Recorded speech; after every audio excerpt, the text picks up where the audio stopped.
কঁঠাল গুটিৰ আজি এনেকুৱা এটা ৰেচিপি শ্বেয়াৰ কৰিম, যিটো ৰেচিপি আপোনালোকে যদিহে বনায় তেতিয়াহ'লে দাইল ভাজি একো প্ৰয়োজনেই নহ'ব, ইমান বেছি ভাল লাগে খাই পেলাই। সেয়ে ভাবিলোঁ আজি আপোনালোকৰ আগত শ্বেয়াৰ কৰোঁ। আপোনালোকেও এই কঁঠাল গুটিৰ আচলতে মই চাটনিৰ ৰেচিপি এটা শ্বেয়াৰ কৰিম বুলি ভাবিছোঁ। এই চাটনি ৰেচিপিটো আপোনালোকে বনাই খাব পাৰিব। তেন্তে হ'লে ব'লকচোন আজি মোৰ ভিডিঅ'টোৰ মাজলৈ। নমস্কাৰ বন্ধু বান্ধৱীসকল, মই পিংকি আপোনালোক সকলোকে পুনৰবাৰ স্বাগতম জনাইছোঁ আমাৰ চেনেলৰ নতুন এটা ভিডিঅ'ৰ মাজলৈ। আশা কৰোঁ আপোনালোক বহুত বেছি ভালে আছে। ভিডিঅ'টোৰ আৰম্ভণিতে আপোনালোকে দেখিলেই মই আজি বনাম বুলি ভাবিছোঁ কঁঠাল গুটিৰ এবিধ চাটনি। এই কঁঠাল গুটিৰ চাটনিকণ আপোনালোকে যেতিয়া বনাব তেতিয়া আপোনালোকৰ দাইল ভাজিৰো প্ৰয়োজন নহ'ব, ইমান বেছি ভাল হয়। মানে এই চাটনিকণে সানি সানি আপোনালোকৰ ভাতকেইটা গুচি যাব মানে, ইমান ভাল হয়। আৰু যিসকলে কঁঠাল গুটি বেয়া পায় সেইসকলেও কিন্তু এই চাটনিকণ খাই ভাল পাব। এইফালে মই কঁঠাল গুটি লৈ লৈছোঁ। কঁঠাল গুটিকেইটা খালি অলপ ভাল প্ৰকাৰৰ ল'ব লাগিব। কিছুমান কঁঠাল গুটি আকৌ নিসিজে বা গোন্ধাই তেনেকুৱা থাকে, সেইকাৰণে কঁঠাল গুটিকেইটা অকণ ভাল হ'লে ভাল হয়। এতিয়া মই এখন কেৰাহী লৈছোঁ। কেৰাহীখন অকণমান গৰম হ'লতে আৰু যিমানখিনি কঁঠাল গুটি আমি চাটনি বনাম সেই কঁঠাল গুটিখিনি মই দি পেলাই এই ধৰণে একেৰাহে লৰাইছোঁ। কঁঠাল গুটিকেইটা খুব ধুনীয়াকৈ যেতিয়া ফুটিব তেতিয়া আমাৰ কঁঠাল গুটি ৰেডি হৈ যাব। এই ধৰণে আগতে আমাক মাহঁতে এনেকৈ গৰম কেৰাহীত কঁঠাল গুটি এনেকৈ ভাজি ভাজি খাবলৈ দিছিলে, খাই বহুত বেছি ভাল লাগিছিলে। আজি আচলতে মনত পৰি গৈছে কথাটো, সেইকাৰণে আপোনালোকৰ আগতো জনাই দিলোঁ। এইফালে মই একেৰাহে লৰাই আছোঁ। মানে কঁঠাল গুটিকেইটা যদি আপোনালোকে এই ধৰণে বনায় চাটনিখন, তেতিয়া আপোনালোকে 3-4 দিনলৈকে ৰাখি পেলাই খালেও বেয়া নহয়। যদিহে কঁঠাল গুটিকেইটা আপোনালোকে সিজাই পেলাই বনায় তেতিয়াহ'লে কিন্তু লগালগ বনাই লগালগ খাব লাগিব। সেইটো কাৰণে মই এই ধৰণে বনাবলৈ চেষ্টা কৰিছোঁ। এয়া দেখিছেনে কঁঠাল গুটিকেইটা খুব ধুনীয়াকৈ ভাজ খাই গৈছে আৰু ফটকৈ এনেকৈ ফুটিছে। মানে তেতিয়া আপোনালোকে গম পাই যাব যে কঁঠাল গুটিকেইটা খুব ধুনীয়াকৈ মানে ইয়াতে সিজিয়ে গৈছে, প্ৰায় সিজিয়ে যায়। খাবলৈ বহুত বেছি এই ধৰণেও আপোনালোকে বাকলি গুচাই পেলাই কঁঠাল গুটিকেইটা খাব পাৰে, বহুত বেছি ভাল লাগে। আৰু এতিয়া সেই একেখন কেৰাহীতে মই কেইটামান তিলো ভাজি লৈছোঁ। এই চাটনিখনত অকণমান যদি তিল ব্যৱহাৰ কৰা হয় তেতিয়াহ'লে চাটনিখন খাবলৈ বহুত বেছি ভাল লাগে। আপোনালোকে বগা তিলো ব্যৱহাৰ কৰিব পাৰে বাৰু। মোৰ ওচৰত বগা তিলো আছিলে, কিন্তু মই ক'লা তিলটো ব্যৱহাৰ কৰিলে ভাল পাওঁ, সেইকাৰণে মই ক'লা তিলটোকে ব্যৱহাৰ কৰিছোঁ। আৰু ক'লা তিলখিনি এইফালে খুব ধুনীয়াকৈ মই এয়া ভাজি ল'লোঁ। তিলখিনিও সেই তেনেধৰণে ফটফটকৈ ফুটিলেই হৈ যাব আৰু খুব ধুনীয়াকৈ ভাজি লোৱাৰ পাছত এতিয়া মই এখন প্লেটলৈ কাঢ়ি লৈছোঁ। এইফালে কঁঠাল গুটিকেইটাও খুব ধুনীয়াকৈ ঠাণ্ডা হৈ গ'ল। আৰু এই ধৰণে যদি কেৰাহীত ভাজি পেলাই কঁঠাল গুটিকেইটা বাকলি অঁতৰা হয়, বাকলি অঁতৰাবলৈও খুব সহজ হয়। এয়া চাওক খুব ধুনীয়াকৈ বাকলিখিনি এৰ খাই গৈছে। মানে কঁঠাল গুটিকেইটা যেতিয়া তাত ভাজি থাকোঁতে ফুটে তেতিয়া বাকলিখিনিও এনেকৈ ফাট খাই গুচি যায় আৰু বাকলিটো এৰুৱাবলৈও ভাল হয়। আৰু এতিয়া মই গোটেই কঁঠাল গুটিখিনি সেই ধৰণে বাকলিখিনি আঁতৰাই লৈছোঁ।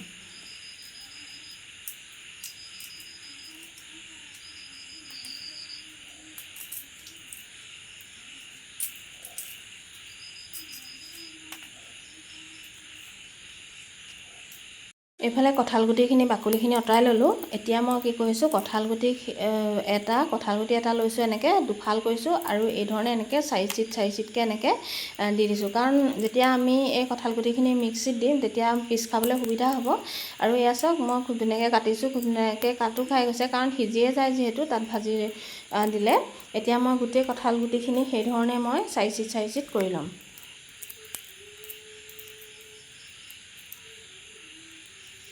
বহুতে হয়তো এই ধৰণে খাইছে আৰু বহুতে হয়তো নাই খোৱা। আৰু যিসকলে খাইছে হয়তো ইয়াৰ টেষ্টটো পাইছে চাগে, বহুত বেছি ভাল হয়, বহুত বেছি টেষ্টি হয়। সেইকাৰণে আজি মই আপোনালোকৰ আগত শ্বেয়াৰ কৰিলোঁ। এই ধৰণে যদি খায় তেতিয়া যিসকলে কঁঠাল গুটি বেয়া পায় সেইসকলেও কিন্তু এই চাটনিখন খাব পাৰিব, মানে ভাল লাগে খাই পেলাই। আৰু এতিয়া সেইধৰণে মই গোটেই গুটিখিনি টুকুৰা কৰি ল'ম, মানে 4 পিচ তেনেকৈ কৰি ল'ম।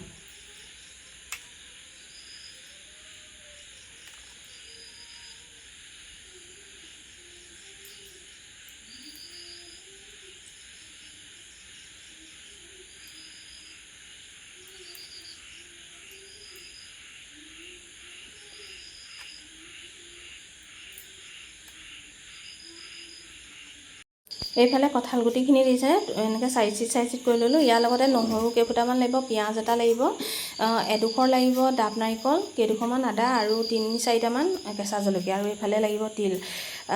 জলকীয়া আচলতে আপোনালোকে জ্বলা খোৱা অনুসৰি দিলেই হ'ব।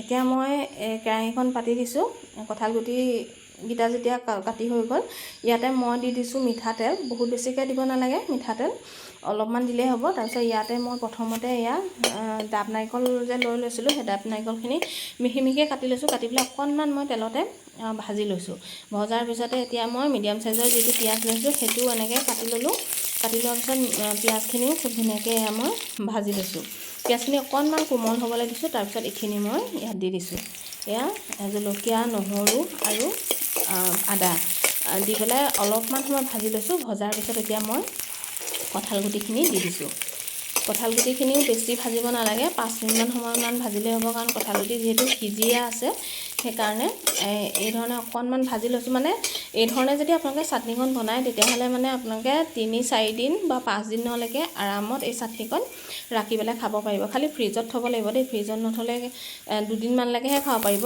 সেইকাৰণে ফ্ৰিজত থৈ পেলাই খাব আপোনালোকে ভাল হৈ থাকে আৰু বহুত বেছি টেষ্টি হয় বাৰু এতিয়া এই কঁঠালগুটিখিনি হৈ গ'ল এতিয়া মই কি কৰিম কঁঠালগুটিখিনি ঠাণ্ডা হ'বলৈ দিলোঁ ঠাণ্ডা হৈ যোৱাৰ পাছত মিক্সিত এয়া মই পিচি আনিম গোটেইখিনি দি দিছোঁ আপোনালোকে পিছোতে অকণমান পানী ব্যৱহাৰ কৰিব আৰু ইয়াতে তিলখিনিও দি দিছোঁ মই আপোনালোকে যদিহে ইয়াত তিল নিদো বুলি ভাবে বাদামো দিব পাৰে বা একো নিদো বুলি ক'লে নিদিবও পাৰে ইয়াতে এয়া নিমখ দি দিছোঁ জোখমতে দিয়াৰ পাছত এতিয়া মই অলপমান পানী দি লৈছিলোঁ সেইটো মই আপোনালোকক কেমেৰা কৰিবলৈ নহ'লে বাৰু পানী অকণমান দি লৈছিলোঁ কাৰণ পিচিবলৈ ভাল হয় আৰু এই চাটনিখন একেবাৰে পেষ্ট কৰিলে ভাল নালাগে অকণমান যদি দৰদৰীয়া হৈ থাকে মানে টুকুৰা টুকুৰ হৈ থাকে তেতিয়াহ'লে চাটনিখন খাবলৈ ভাল হয় এতিয়া এয়া চাটনি ৰেডি হৈ গ'ল আমাৰ ইয়াতে মই আৰু নেমু অকণমান চেপি দিম তেতিয়া অকণমান টেঙা টেঙা ফ্লেভাৰটো আহিলে ভাল হয় এতিয়া গোটেইখিনি এটা বাটিত মই উলিয়াই লৈছোঁ আৰু এডোখৰ নেমু লৈছোঁ নেমু এয়া মই চেপি পেলাই ৰসকণ দি দিছোঁ তেতিয়া এই চাটনিখন খাবলৈ বহুত বেছি টেষ্টি হয় যদি আপোনালোকে টেঙা নাখাওঁ বুলি ভাবে